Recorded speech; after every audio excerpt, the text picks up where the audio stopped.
Hello everyone, आप लोगों का स्वागत है how to become an entrepreneur, जो कि लेक्चर नंबर 1 है, how to start a startup from 0 to 1। और आज हम लोग बिल्कुल बेसिक से शुरू करेंगे। अगर आपके पास कोई स्टार्टअप का आइडिया है, अगर आप, it's not about startup all the time, अगर आपके सामने कोई आसपास ऐसी कोई प्रॉब्लम है और वो प्रॉब्लम आपने सिर्फ एक या दो जगह नहीं देखी, आपको लगता है कि वो प्रॉब्लम बहुत सारे लोगों को होगी और आप उसका सॉल्यूशन आपके पास है कहीं ना कहीं, और आप चाहते हैं कि उस सॉल्यूशन को एक जनरलाइज वे में बिजनेस का आइडिया दिया जाए, उसको लोगों तक पहुंचाया जाए उसके सॉल्यूशन को, ताकि बहुत सारे लोग उसका फायदा उठा सके। और उसी के बिहाफ पर अगर आप अपना बिजनेस खड़ा करना चाहते हैं तो how to start a startup, जो सीरीज हमने शुरू की है, वो आपको बहुत ज्यादा हेल्प करेगी। तो आज के सेशन में हम लोग क्या सीखने वाले हैं? How to be an entrepreneur. पुराने जमाने में क्या होता था, आपने देखा होगा, इंडस्ट्रियलिस्ट कुछ बनाना होगा तो पहले तो इतना ना ऑनलाइन का जमाना था नहीं, तो गाड़ियां बनेंगी या फिर बाइक बनेगी, ऐसी बड़ी बड़ी इंडस्ट्रीज खुलती थी, इसको लार्ज स्केल इंडस्ट्रीज बोलते थे। लेकिन जैसे जैसे ऑनलाइन का जमाना आया है ना, लोग अपने ऑनलाइन कॉन्सेप्ट्स लेकर आए। जैसे आपने देखा होगा फूड डिलीवरी जोमेटो का कॉन्सेप्ट है, या फिर ज़ेप्टो एक बहुत फेमस स्टार्टअप है। तो ये ऐसे कॉन्सेप्ट्स हैं जो कि ऑनलाइन पर बेस्ड हैं, और ऑनलाइन एडटेक कंपनियां कितनी सारी हैं, वेदांतो हो गई, बैजूस हो गई, या फिर अनअकैडमी होगी, या बहुत सारे ऐसी कंपनीज है जो कि ऑनलाइन अपना स्टार्टअप शुरू करके, ठीक है, उनके पास बेसिकली क्या है, एक सॉफ्टवेयर है जिसपे, और एक ऐप है जिसके थ्रू आपसे कम्युनिकेट करते हैं, अपने प्रोडक्ट को आपको सेल करते हैं। जैसे हम लोग भी क्या कर रहे हैं, हम लोग भी स्किल बेस्ड कोर्सेज लेके आ रहे हैं और आप तक ये पहुंचा रहे हैं, और उसके थ्रू एक बिजनेस मॉडल खड़ा कर रहे हैं और लोगों को ट्रस्ट दिला रहे हैं कि ये एक बहुत ही सक्सेसफुल स्टार्टअप हो सकता है। और फाइनली अपने विजन से, अपने ट्रस्ट से हम लोग लोगों से रिक्वेस्ट कर रहे हैं कि to fund ourselves. So let's start the session, ठीक है। हर बारीकी को हम लोग टच करने की कोशिश करेंगे, will try our level best. So this course, इसमें किस किस क्वेश्चन के आंसर्स आप लोगों को मिलने वाले हैं उसके बारे में हम लोग सबसे पहले बात कर लेते हैं। वो बहुत इंपॉर्टेंट है। चलिए, तो मैं आपको बताता हूं इस कोर्स में किस किस क्वेश्चन के आंसर आपको मिलने वाले हैं। सबसे पहले तो number 1, what makes someone an entrepreneur. आपको यह समझना जरूरी है स्टार्टअप को स्टार्ट करने से पहले भी, बिकॉज आप जो भी स्टार्टअप का आइडिया लेकर आओगे, आप ऑब्वियसली उसके फाउंडर हो, उस स्टार्टअप आइडिया के फाउंडर हो। इन दैट केस आप में कौन कौन सी उस एंटरप्रेन्योर क्वालिटीज होनी चाहिए, एंटरप्रेन्योर होता कौन है, जरा उसको समझने की कोशिश करेंगे, वो बहुत इंपॉर्टेंट है। सेकंड क्या है, how difficult it is to become an entrepreneur. Entrepreneurship इतनी आसान नहीं है, सच बता रहा हूं, इट्स रियली वेरी डिफिकल्ट। हमारी रातों की नींद उड़ी हुई है। हम जो विजन लेकर चलते हैं, जो सपना लेकर चलते हैं, वो हमारे हिसाब से बेस्ट होता है, लेकिन सामने वाला उसको किस नजर से देखता है ना। बहुत सारे जो इन्वेस्टर्स होते हैं, एंजल इन्वेस्टर्स होते हैं या वीसी होते हैं, उसको वो आपके सपने को इमोशन से नहीं देखते, वो बिजनेस एंगल से देखते हैं। सो ये इतना आसान जर्नी नहीं है, बट अब उसको आसान बनाया जा सकता है अगर आप लर्न करें, तो वही सब चीजें आपको मैं सिखाने वाला हूं। तीसरा सवाल है, can anyone become an entrepreneur. क्या एंटरप्रेन्योर सभी बन सकते हैं? बिल्कुल सभी बन सकते हैं।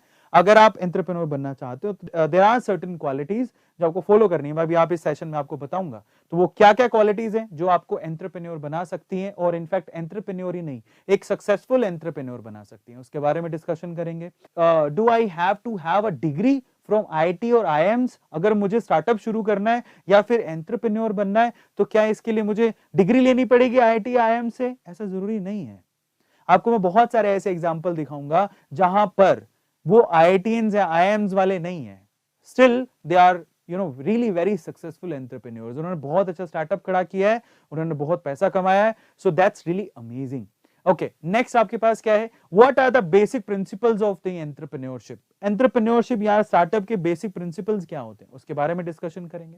How to find startup idea, इसके बारे में बात करेंगे। इसके अलावा हाउ टू रेज फंड्स, ये बहुत इंपॉर्टेंट है। काफी लोगों को इसी चीज में इंटरेस्ट होगा कि भैया फंड रेज कैसे किया जाता है, उसके बारे में बात करेंगे। And how to do market research and why VP, what's MVP, ये क्या होता है उसके बारे में डिटेल में बात करेंगे। मैं स्पेसिफिकली उस यूथ से बात करना चाहता हूं। देखो, आप ये चीज मत सोचो कि स्टार्टअप तो सिर्फ अमीर लोगों का खेल है, ऐसा कुछ नहीं है, ठीक है। बहुत नॉमिनल नॉर्मल घरों से निकले लोग भी स्टार्टअप करके अपने स्टार्टअप आइडिया को सक्सेसफुल बना चुके हैं। It's all about what's your vision. मेरे ख्याल से इनिशियली किसी को इतना हेल्प नहीं मिलता, ठीक है। शुरू में आपके विजन के साथ हो सकता है आप अकेले रातें बिता रहे हो, जरूरी नहीं है, पर अगर आप अपने विजन को लेकर स्ट्रोंग हो तो आपसे लोग जुड़ते चले जाएंगे। एंटरप्रेन्योर क्या होता है? एक कॉन्सेप्ट है, जो वो बंदा क्या करता है, या वो एंटरप्रेन्योरशिप क्या होती है, क्या कॉन्सेप्ट है बेसिकली, वो क्या करता है, एक बिजनेस वेंचर को डेवलप करता है, ठीक है, एक बिजनेस वेंचर को, जहां पर बहुत कैलकुलेटेड रिस्क वो उठाता है और फाइनली कोशिश करता है उस बिजनेस को डेवलप करने की, उसे मैनेज करने की, बहुत सारे छोटे छोटे से कैलकुलेटेड रिस्क उठाता है इस कॉर्पोरेट वर्ल्ड में, ताकि एक सक्सेसफुल वेंचर खड़ा किया जा सके उस आइडिया। और वो आइडिया कहां से लेता है, अपने आसपास आप देखिए, आपको कोई ना कोई प्रॉब्लम दिखेगी, उस प्रॉब्लम का सॉल्यूशन अगर आपके पास है और आपको लगता है कि वो प्रॉब्लम बहुत सारे लोगों को आती है, इन दैट केस आप स्टार्टअप शुरू कर सकते हैं, आप एक एंटरप्रेन्योर बन सकते हैं। एंटरप्रेन्योर की कैरेक्टरिस्टिक्स क्या होती हैं? तो सबसे पहले तो कैरेक्टरिस्टिक्स ये है कि भैया वो रिस्क टेकर होता है। मैंने एक ना बहुत अच्छी कोट पढ़ी थी, जो बिना डरे रिस्क उठाता है वो बहादुर होता है, ठीक है, लेकिन जिसके मन में रिस्क उठाने का डर है फिर भी अगर वो रिस्क उठाता है तो वो बहादुर से भी बड़ा बहादुर है। समझिए क्या मैं बोल रहा हूं, जो बिना डरे, जिसके मन में डर ही नहीं है, जिसके मन में खौफ नहीं है कि वो रिस्क उठाएगा तो उसका क्या होगा, वो बहादुर है, बिल्कुल बहादुर है, ही इज ब्रेव। बट जिसके मन में डर है कि हाय पता नहीं मेरा क्या होगा, उसके बावजूद भी वो रिस्क उठाता है, तो वो बहादुर से भी बड़ा बहादुर है। कुछ भी हो सकता है, अच्छा भी हो सकता है, बुरा भी हो सकता है, but that risk taking capability कि कुछ भी हो सकता है ना, सिक्योर नहीं है कोई भी चीज, in that case that is called risk. और अगर वो रिस्क उठाने को तैयार हो आप, तो आप एंटरप्रेन्योर बन सकते हो। दूसरा, able to look for new ideas. तो if you have idea, if you have a believe कि भैया ये आइडिया बहुत ही बड़ा हो सकता है, एक बिजनेस बन सकता है, इन दैट केस आपकी रिस्क टेकिंग एबिलिटी आपको जोर लगाती है कि भैया चलो करते। उसके बाद डिटर्मिनेशन भाई साहब बहुत फटती है। लेट मी टेल यू, अगर आप बिजनेस आइडिया लेकर कोई बिजनेस या स्टार्टअप का काम कर रहे होते हैं, लेट मी टेल यू बहुत फटती है। इन दैट केस डिटर्मिनेशन चाहिए आपको, ठीक है, एक कन्विक्शन चाहिए कि नहीं यार कुछ भी हो जाएगा, आई विल डू दैट, मैं करूंगा। एनर्जेटिक, आप दिन में बहुत सारी प्रॉब्लम्स आएंगी, और मैंने तो इस चीज को फील भी किया है जब से मैंने स्टार्टअप वाला काम शुरू किया है। मैं देखता हूं, पहले कुछ नहीं था, पहले क्या था यार, 3 वीडियो बनानी है, आके बना के चले जाएंगे। लेकिन जब मैंने स्टार्टअप शुरू किया तो आई हैव नोटिस्ड कि मैं रेस्टलेस हो चुका हूं। पर वो और बेसिकली क्या होता है, इतने सारे काम है, पर उसको काम को पूरा करने के लिए एनर्जी भी चाहिए। आप बड़े विजन को फॉलो कर रहे हो, हर किसी के बस की बात इसलिए भी नहीं है।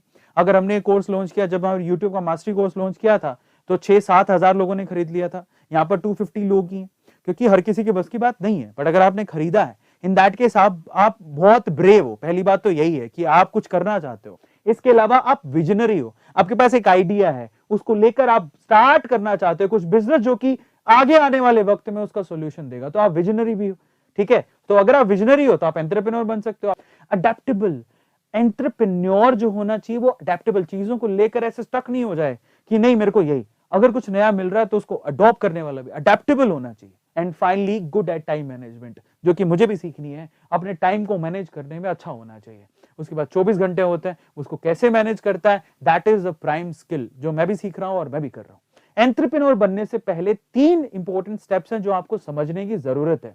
Yes, contemplate how you can add value. जरा समझिए, इट्स नॉट अबाउट कि मेरे पास एक आइडिया और मैं सिर्फ यही सोचता रहा हूं कि मुझे पैसे कमाने, नहीं, आपके पास जो आइडिया है उसका सोशल इंपैक्ट कितना पड़ेगा, that is really very important. आपके पास जो आइडिया है उसका सोशल इंपैक्ट कितना पड़ेगा, आप सोशली कितने लोगों की प्रॉब्लम को सोल्व कर सकते हो, ठीक है, ये बहुत इंपॉर्टेंट है।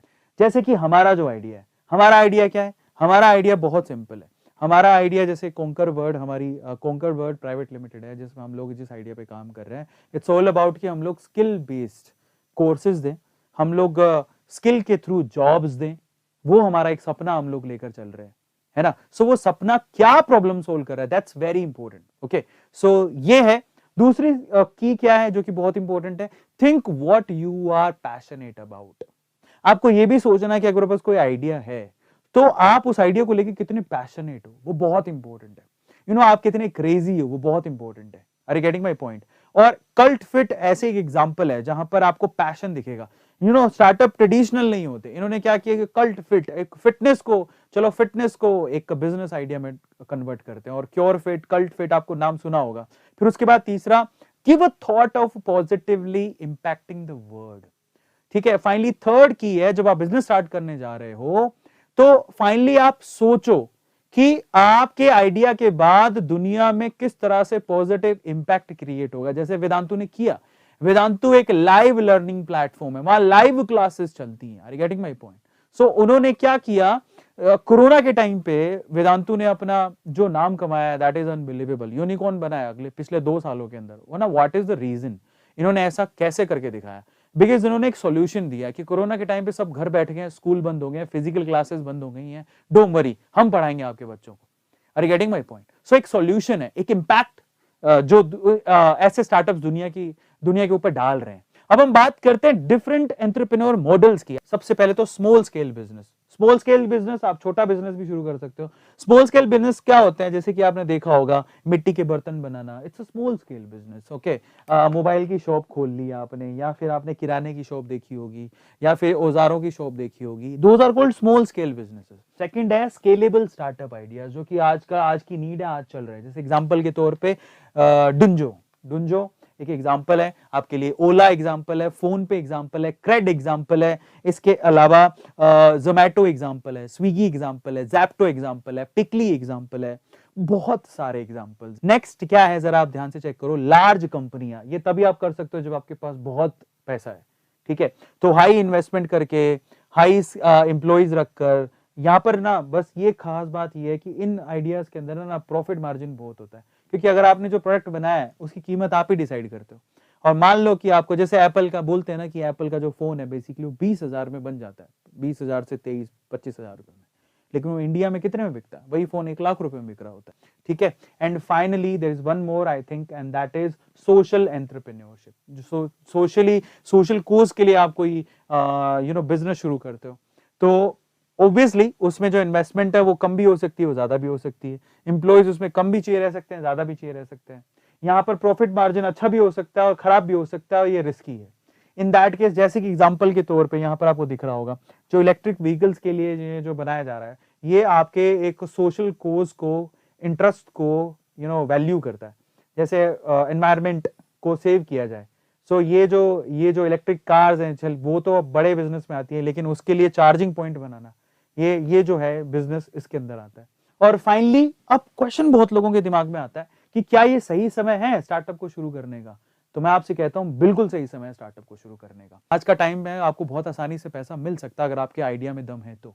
सो गवर्नमेंट से भी इसको सपोर्ट मिल रहा है, सबसे बढ़िया बात ये है। Digital India, make in India, या फिर मेनी मोर कैंपेन्स, जो बहुत सारे कैंपेन्स इसके लिए चलाए जाते हैं, वो अपने आप में आपको स्टार्टअप के आइडियाज में फेवर करते हैं। Next point is some essential step to become an entrepreneur. Number 1 step, let's see. तो पहला स्टेप है know your purpose. अगर आप कोई स्टार्टअप शुरू कर रहे हो, purpose drive your company in one direction. अपना पर्पस, जो क्यों स्टार्टअप शुरू करना चाहते हो, क्या आइडिया है उसके पीछे का।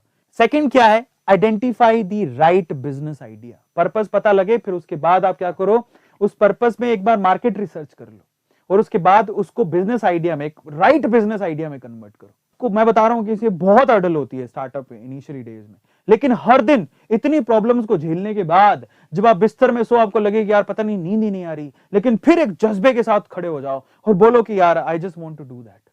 ऐसा, क्योंकि ना हम लोग मोर्टल है, इमोर्टल तो है नहीं, जिंदगी थोड़ी सी है, और अगर आपको लगता है मेरे आइडिया में दम है, एक दिन मैं सक्सेसफुल जरूर हो जाऊंगा, तो just go for that. Zomato इसका एग्जांपल है। तीसरा पॉइंट क्या, रिसर्च करो, रिसर्च अबाउट योर नीश। अगर आपने ये सोच लिया कि भैया ये मेरा पर्पस है, इसके हिसाब से ये बिजनेस आइडिया बनता है, और इस बिजनेस आइडिया के हिसाब से मैंने रिसर्च भी कर ली है, उसके हिसाब से मैंने प्रोडक्ट तैयार करना चाहता हूं, और ये जो प्रोडक्ट है बेसिकली वो कस्टमर की इस नीड को पूरा करेगा। अगर आप ये कर लेते हो तो इसका मतलब आप ना एक बहुत ही सही डायरेक्शन में जा रहे हो। चौथा पॉइंट जो आपको ध्यान देना है अपने आइडिया के लिए, that is find your target audience. देखिए, हर आइडिया के लिए ऐसा नहीं है कि एक ऐसा आइडिया लेके आओ जिसमें आपके सारे आपके कस्टमर्स हैं। रेयर केस में ऐसे आइडियाज होते हैं। अदरवाइज आपका जो बिजनेस प्लान होता है उसके लिए एक ना पर्टिकुलर स्पेसिफिक ऑडियंस होती है। आपको फाइंड आउट करना है कि बेसिकली टारगेट ऑडियंस क्या है, आप किसको टारगेट कर रहे हो। जैसे हमारा जो स्किल बेस्ड कोर्सेज है, हम टियर 1 सिटीज में टारगेट नहीं कर रहे, हम टियर 2, टियर 3, टियर 4 सिटीज में टारगेट कर रहे हैं। हम लोग ऐसे लोगों तक रीच बनाना चाहते हैं जहां पर उनको अगर स्किल दी जाए, उनको पैसों की जरूरत है, वो एवरेज और बिलो एवरेज फैमिली से आते हैं, उनको स्किल अगर दी जाए, कम पैसों में दे दी जाए, तो शायद वो अपने पांव पर खड़े हो जाए। जब आप कोई प्रोडक्ट तैयार करते हो तो आपको यह भी ध्यान होना चाहिए कि जो प्रोडक्ट मैंने तैयार किया है उसकी टारगेट ऑडियंस क्या है, कौन वो लेगा आपके प्रोडक्ट को, कौन कंज्यूम करेगा आपके प्रोडक्ट को। जैसे कि अर्बन कंपनी, ठीक है, यूसी, इसको पता था अर्बन कंपनी इसलिए अर्बन सिटीज में ज्यादा चलती है। इसको पता था कि अर्बन सिटीज में लोगों के पास समय नहीं है, उनको प्लम्बर नहीं मिलते, ठीक है, उनको हेयर कट करवाने हैं, तो वो भी एक समस्या है। तो इसने क्या किया, अपने आइडिया को एनालाइज किया और अर्बन कंपनी ने अर्बन सिटीज के अंदर अपने पकड़ बना ली। तो अब ये गांव में थोड़ी चलती है अर्बन कंपनी, ये उन्होंने पकड़ लिया नीश हमारी क्या है, कौन इसके लिए पे कर सकता है, किसके पास समय ही नहीं है। उसके बाद 5वां पॉइंट है डेवलप अ बिजनेस प्लान। आपने जब ये सब कर लिया उसके बाद आप अपने बिजनेस प्लान को डेवलप करो। साल भर में प्रोडक्ट कहां कहां पहुंचाना चाहते हो, वो पूरा बिजनेस प्लान लेकर अगर आप रेडी होते हो तो डेफिनेटली आप बहुत अच्छा कर जाओगे। So that business plan you have to make. जो आपने बिजनेस मॉडल बनाया है कि मुझे ये ऑफिस चाहिए, उसमें इतने एम्प्लॉय चाहिए, मेरा साल भर का टारगेट ये है कि मैं इन सिटीज में पहुंच जाऊंगा अपने कोर्सेज को लेके या अपने प्रोडक्ट को लेके, उसके लिए पैसा भी तो चाहिए। तो पैसा कहां से आएगा, है ना। फाइनेंस क्लैरिटी होनी चाहिए, आपको पता होना चाहिए कि बिजनेस में इनिशियली आपको इन जगहों पे इतना पैसा इन्वेस्ट करना है। जो भी आपने बिजनेस प्लान बनाया है, नाम क्या होगा आपकी कंपनी का, भैया ये बहुत इंपॉर्टेंट चीज है। नाम सोचने में काफी वक्त लगता है, नाम क्या होगा आपकी कंपनी का, उसका लोगो कैसा दिखता होगा। Finally launch the business. जब आप ये सब चीजें कर लेते हो उसके बाद आप अपने बिजनेस को लॉन्च करो। स्टार्टअप करने के लिए सबसे इंपॉर्टेंट क्या है, पहला कदम उठाना।